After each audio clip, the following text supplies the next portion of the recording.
Welcome to On Air with Amber Wynn, where nonprofit leaders learn to fuse passion and commitment with proven business strategies to create long-term funding, impact, and sustainability. And now, here's your host and resident philanthrepreneur, Amber Wynn. Hey fam, it's Amber Wynn, your residential philanthrepreneur. I'm so excited about today's session because of all of the things that I have to tell you. Listen to me. Today's session is the most important. We're talking about the nonprofit success path, and we're on stage 5. Stage 5 is build your systems. If I can tell you one reason why nonprofits don't qualify for grants, have been unsuccessful with getting funding, this is the reason. It's because they don't have an infrastructure. And when I say infrastructure, you may say, Amber, what's infrastructure? We're going to dive into all of that later today, but just know that this is the most important session that you could possibly listen to. The infrastructure of your organizations. The foundation is all about systems. And this whole program, this podcast, is specifically created to support the most important people in the world, my nonprofit leaders. I'm your girl and I got you. And at the end of the day, it's all about being successful. It's all about making an impact in your community. And when we come back from this sponsor break, we're going to talk about how you're going to do that. We're going to talk about how you're going to fund your organization. We're going to talk about sustainability. And it all starts with building your systems. So when we come back, we're going to jump right into that. Do you have a tool that organizes your company's paperwork and takes care of all your record keeping? Does your current record-keeping system send you 90-day alerts to remind you that your key documents are about to expire and need to be renewed? Can you find contracts and procurement opportunities in seconds from any of the 50 United States so you can grow your business? Is your business organized so that you can tell which key documents are needed to efficiently run the business? How about woman-owned, small business, or disadvantaged business enterprise certifications? Do you have a checklist of all the key documents you need to become certified? Does your current system allow you to conduct market research from multiple sources and provide you industry and market data in seconds? Well, Small Biz Pro does all of that and more. Small Biz Pro is the #1 business management, compliance, procurement assistance, and market research assistance tool on the market today. Download the app now and you will be amazed. It's like having 3 additional employees working for you, but you don't have to pay them. What are you waiting for? Welcome back.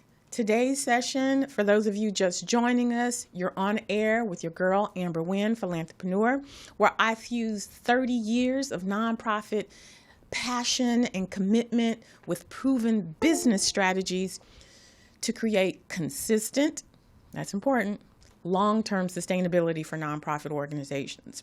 I am your I got you girl because I got you.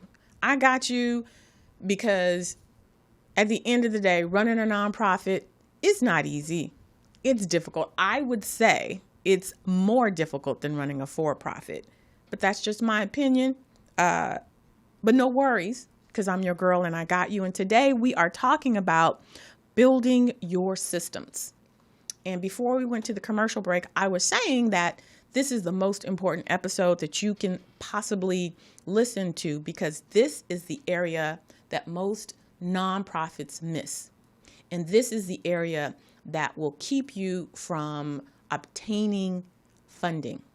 If you don't have systems, if you don't have an infrastructure, people will say, oh yeah, you need to create your infrastructure. You may say, well, what is that? Your infrastructure are your systems, right? So the purpose of your systems, if I can just keep it real, and that's what I'm going to do for you, is to help you look the part.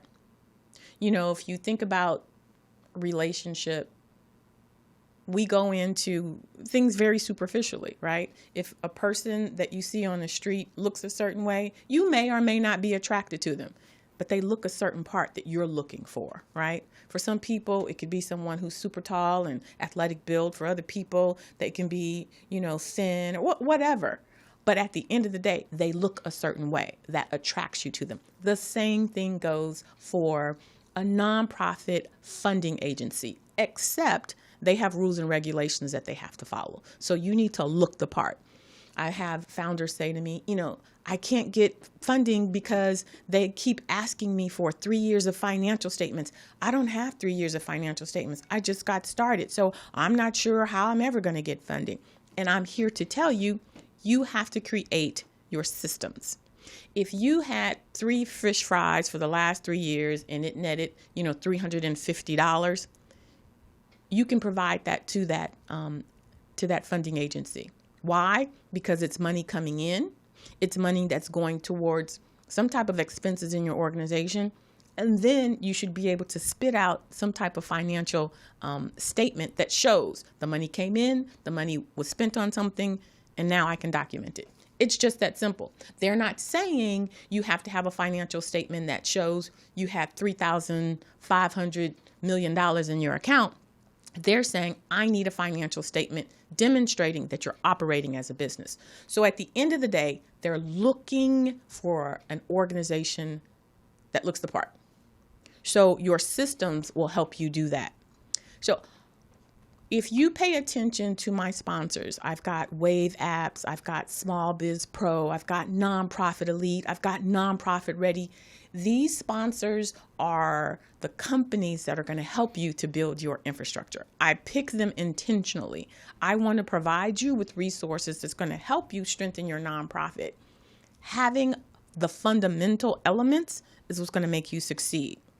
So when we talk about looking the part, funders are looking for, it's called GAAP, Generally Accepted Accounting Practices. Nonprofits should follow generally accepted accounting practices. What does that mean? That means that, number one, you have a business banking account. I've had people say to me, well, if I don't have any money, why am I going to, waste money, is what they say. Waste money opening a banking account. Because it is the generally accepted accounting practice that your funder is looking for, so that you can look the part of a bona fide nonprofit organization. Do you see what I'm saying? You've got to look the part. So when you get that fish fry money, you deposit it into that account. Now you've got statements proving that you have money coming into your account. If they ask you for, 3 years of financial statements, you use that Wave app.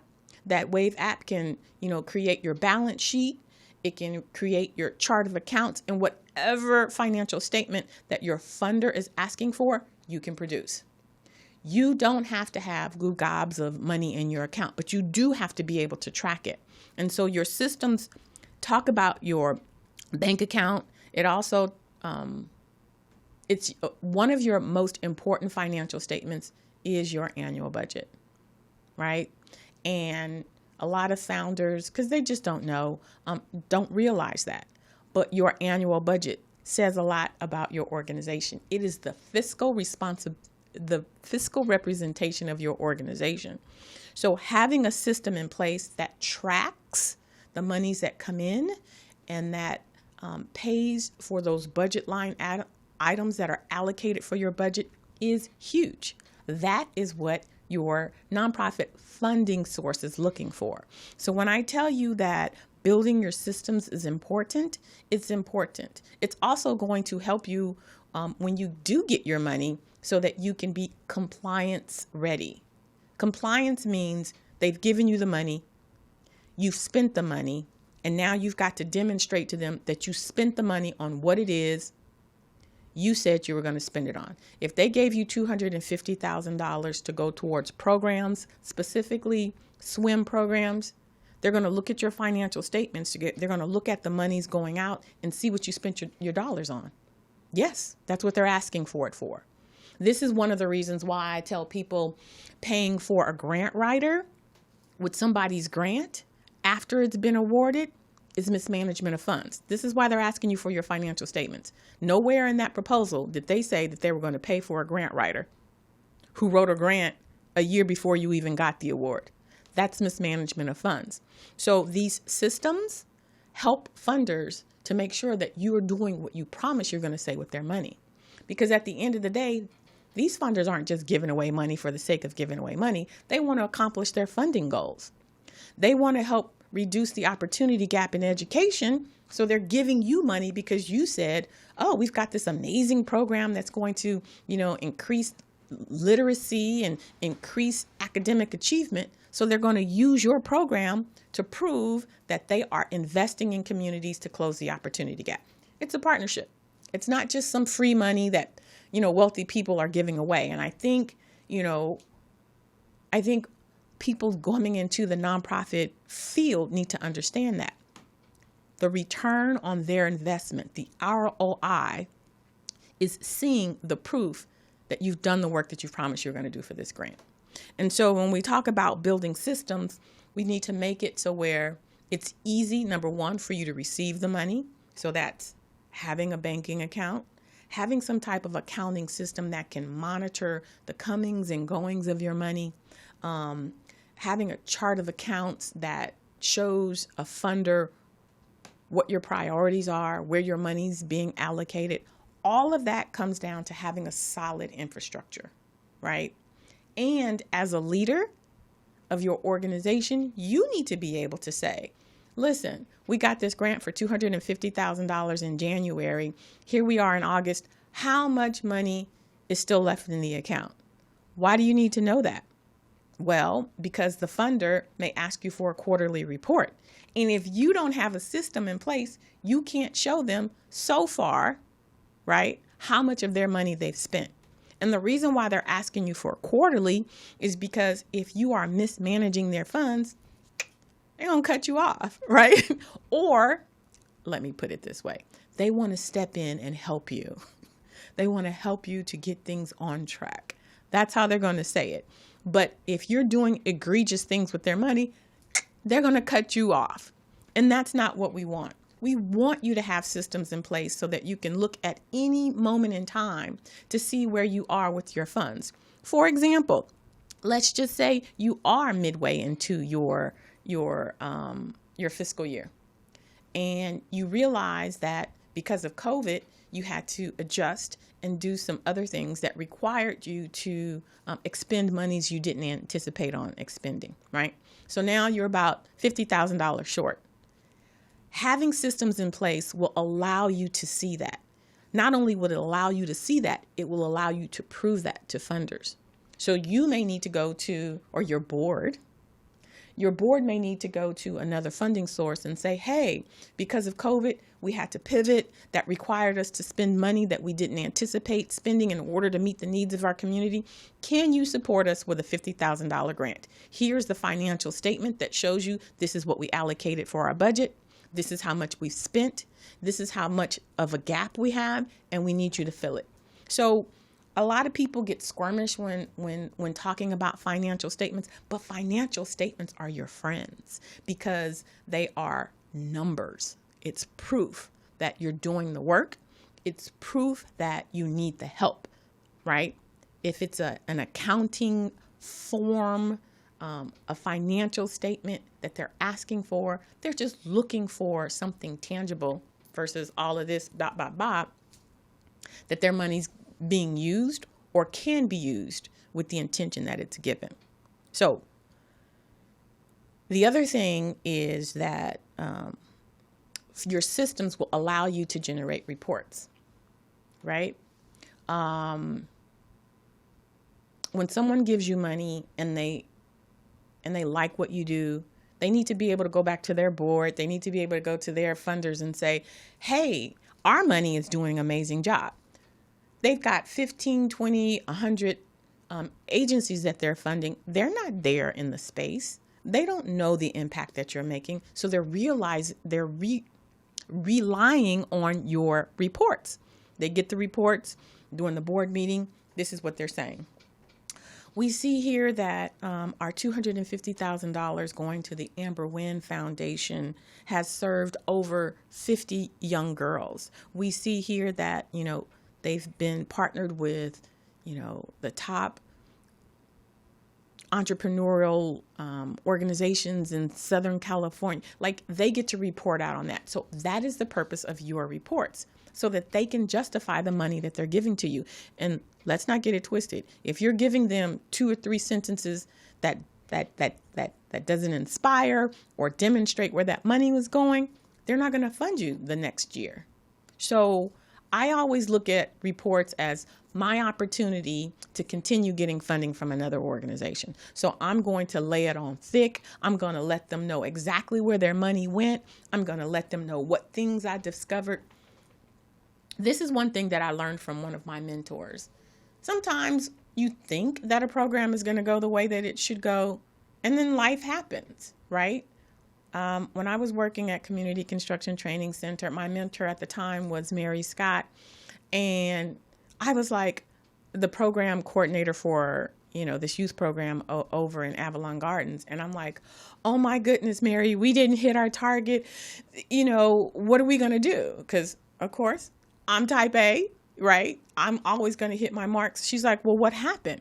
I said, well, we didn't have as many programs because we had shootings in the area. And so we took the kids inside, and so we couldn't do those things. She's like, well, then that's what we'll tell them. Life happens. So maybe we'll ask them for money so that we can take the girls or the kids to another location that's safer. So sometimes your reports help to reveal how you can improve your programs, right? It's not always everything's so perfect. Sometimes it's like, this is how we can shift to improve our programs, but you don't know it and they don't know it unless you have a report that's saying it. So having systems in place so that you can, number one, count the number of people that you're servicing, right? In your report, you need to let them know. Of the 250 students we said we would service this year, we're in Q1, we've serviced 75. So that lets them know that you're on track. I'm saying all this to say that your systems are in place to help you with managing your money, help you with managing your program, help you with demonstrating your impact, right? Help you with proving that you're doing everything that you say you're going to do. And your systems, gathering all of this information, and then they're spitting all of this information out. And then you're taking this information and you're using it to strategize with. You're using it to tell your story. You're using it to toot your horn. And you're also using it to identify gaps, because this is what you're going to share with your board. Guys, we realize that the youth that we're serving are in this community. We want to get them to this swim class, because we're seeing a high rise in, deaths because our kids don't know how to swim, but they can't traverse these communities because of the gang activity. So we need a van. That only happens when you have information coming in that you can track, your systems, right? So all of this can't be stored in your head. It can't be, jot down on a piece of paper. You need to have it all in one area or multiple areas. And you need to be able to gather information from here and here and here, put it together in a chart, put it together in a table, put it together with a narrative and information so that you can tell your story. Systems are key. And this is where a lot of people miss out. They're in the community, they're doing the work, but they're not tracking it. They're in the community, they're doing the work, but they're not tracking all of the money that's coming out of their pocket because they're spending it. You're spending it, and you're spending it because there's a need. But if you had a system in place that said, okay, here's this receipt and it went for this, here's this receipt and it went for this, and at the end of the quarter, when you reconcile, you'd say, and I've had this happen, oh my goodness, I've spent $14,000 of my own money. I had an amazing young lady. When I helped her put together her systems, that's what she said. What? I spent $14,000 of my own money. She didn't even know it because she was just giving and giving and giving. She's working her full-time job during the day, not even realizing that she's just giving. But now that she has this system in place, she can say, I need $14,000 from somebody to cover these expenses, and not out of her pocket. But it wasn't until she put her system in place, her generally accepted accounting practice, where she tracked her receipts and her expenses, that she could tell this story. So when I say to you that this is the most important episode, and I got a lot of episodes and I have a lot of information and I have a lot of important stuff, but if you don't have your systems, if you don't have a bank account, if you don't have some type of accounting system that's tracking your finances, if you don't have some kind of system that's going to help you with your reports and your compliance, you will never be successful. You will never reach that level of sustainability because you're going to have this big, huge, gaping hole in your foundation. This is what you're going to need to give those nonprofit funding agencies, when they request it, your financial statements, your reports, your compliance, whatever they're asking for. So when I tell you that this is the most important episode, I'm not exaggerating. That's not to say that somewhere down in the future, I won't say this is the most important thing, because there's so many things that are important. But this, I'm going in saying, is the most important piece of information that I can share with you. A nonprofit can only be successful, and I define successful as having consistent streams of revenue, right? If you have your infrastructure. Your infrastructure consists of having systems. All right. Yeah, I've been yapping. I get excited about this stuff because I know that this is going to get you to where you need to be, right? We're on stage 5, and in order for you to get to stage 6 and stage 7, you've got to have your foundation in place. All right. So right now, we are going to pause and go to a sponsor, and I'm going to come back and we'll pick back up. All right, let's pause for a second. This is you, and this is your business. From invoicing your first client, to your 10th client, to your 100th client, you'll need to get paid quickly.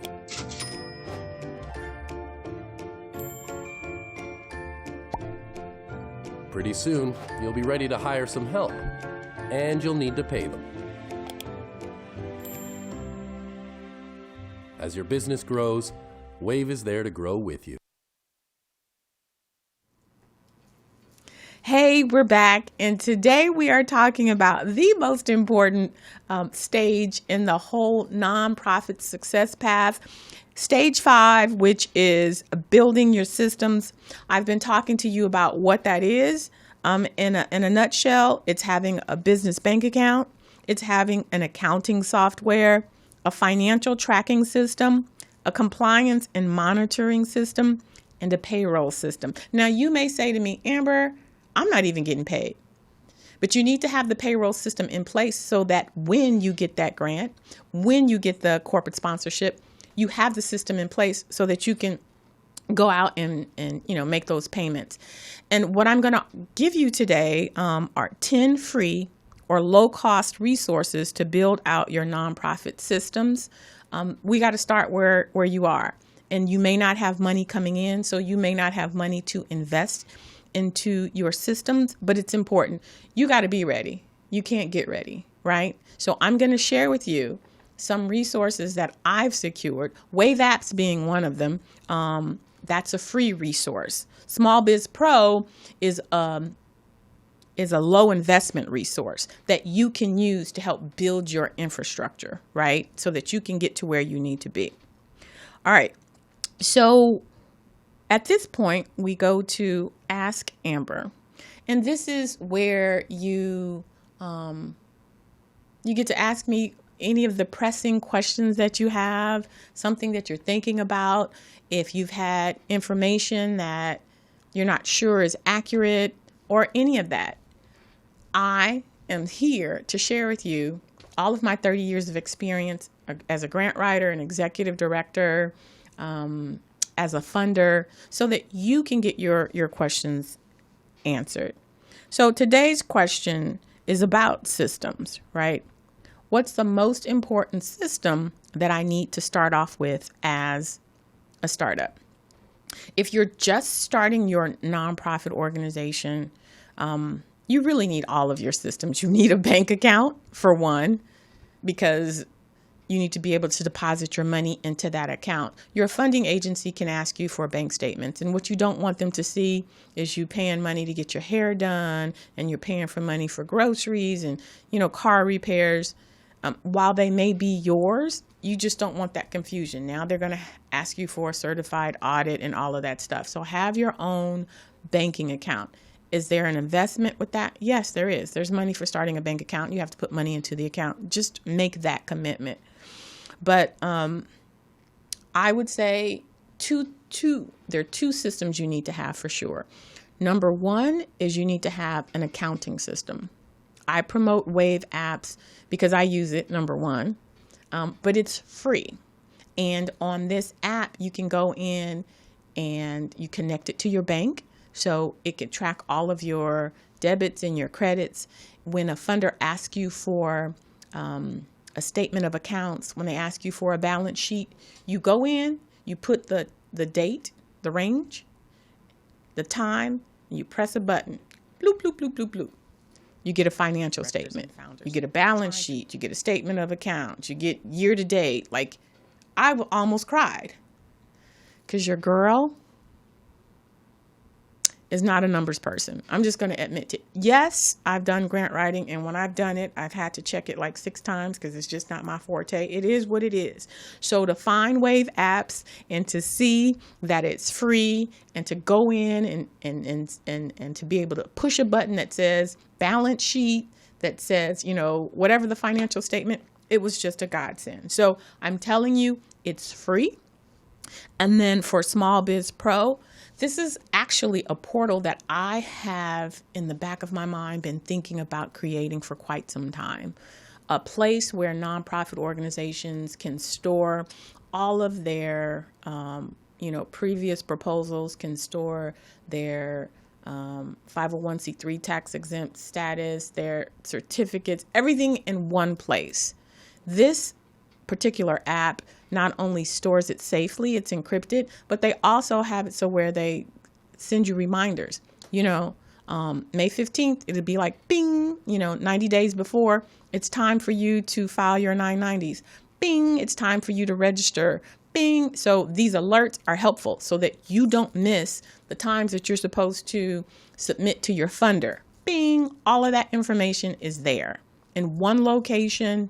It has templates if you're at a certain level. It has everything that you need as a nonprofit to manage your infrastructure, to manage your systems. So again, I'm going to provide you with the link for my 10 free or low cost resources to build your nonprofit systems, which is your nonprofit infrastructure. And some of my sponsors are in there just to let you know. But yeah, I think it's really, really, really important that you understand that. And right now, I just want you to focus on just building your infrastructure, building your systems so that you can be effective. All right. I know I get on my little soapbox, but having been on the other side as a funder, I know what's important, and I just really want you to understand that. Sometimes when you're not in it, and I admit it, before I was on the funding side, I'm like, they don't have nothing else better to do than to make me fill out this information. That is not the case. Your funders have to report to the IRS, and these are the systems. These are the documents that they use to do that. So today, in this episode, I'm going to share with you this amazing program. It's a nonprofit. It's actually a project of community partners. A little bit later, we're going to talk about fiscal sponsorship, and this organization decided to leverage that.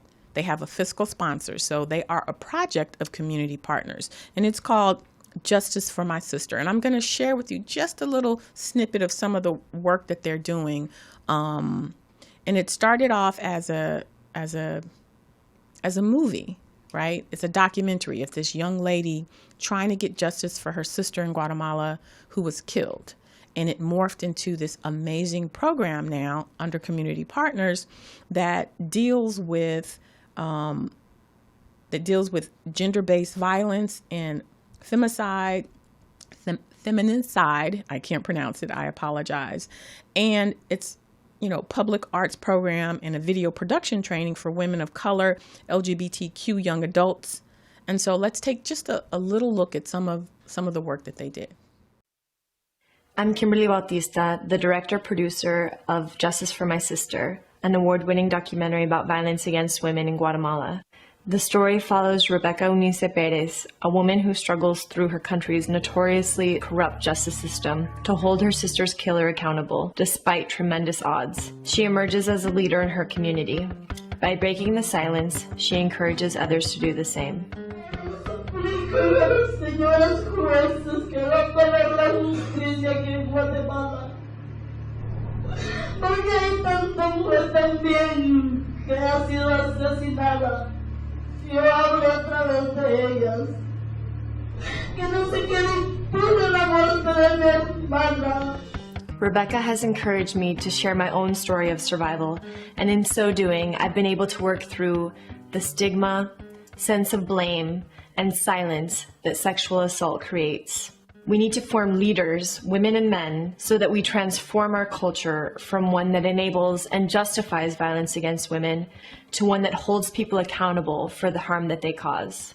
So yeah, as I said before, it's an amazing project, and you know, the work that they do aims to train young professionals of color, LGBT, and other historically underrepresented voices in video production to change the face of Hollywood, so that it centers voices of diverse advocates for gender equality who vested interest in ending all forms of gender-based violence.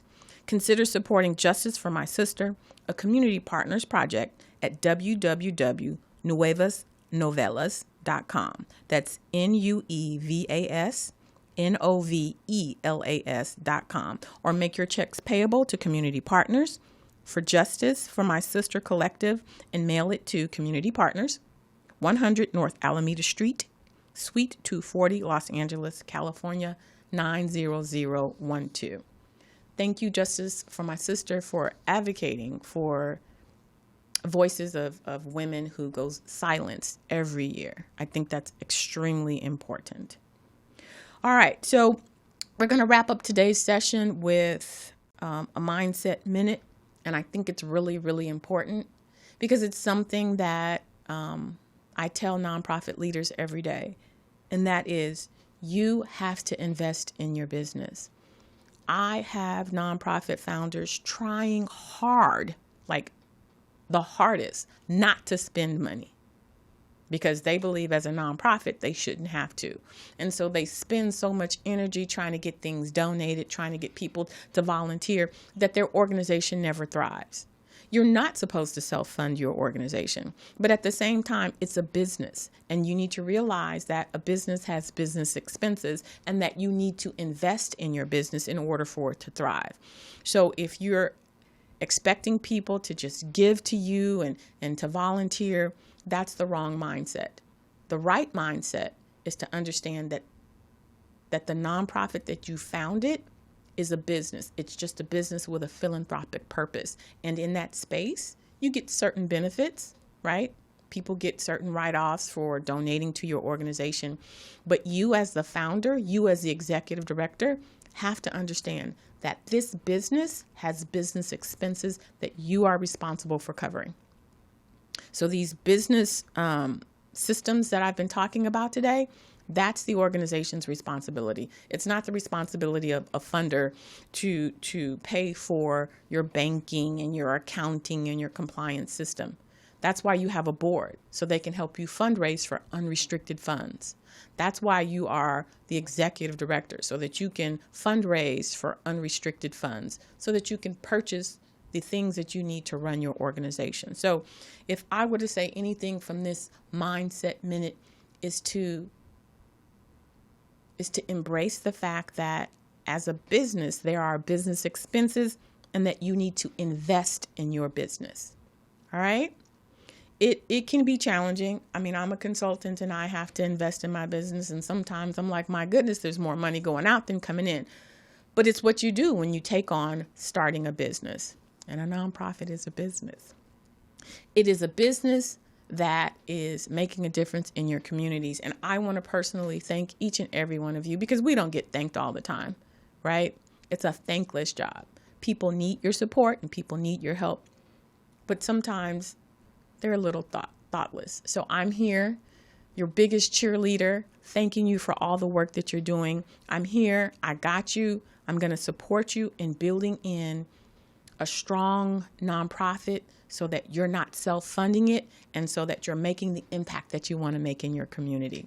So thank you for joining me. I hope you join me next week. We've got some more amazing information to share with you. We're actually on stage 5. We've got 2 more stages that we have to go, stage 6 and stage 7. And then we're going to start getting granular, diving into the specific topics, me giving you trade secrets, me giving you actual solutions to some of the problems that you're having. But I wanted to lay the foundation with the nonprofit success path so that as a founder, you can stage yourself, you can get rid of some of that overwhelm, thinking you have to do everything. No, you don't.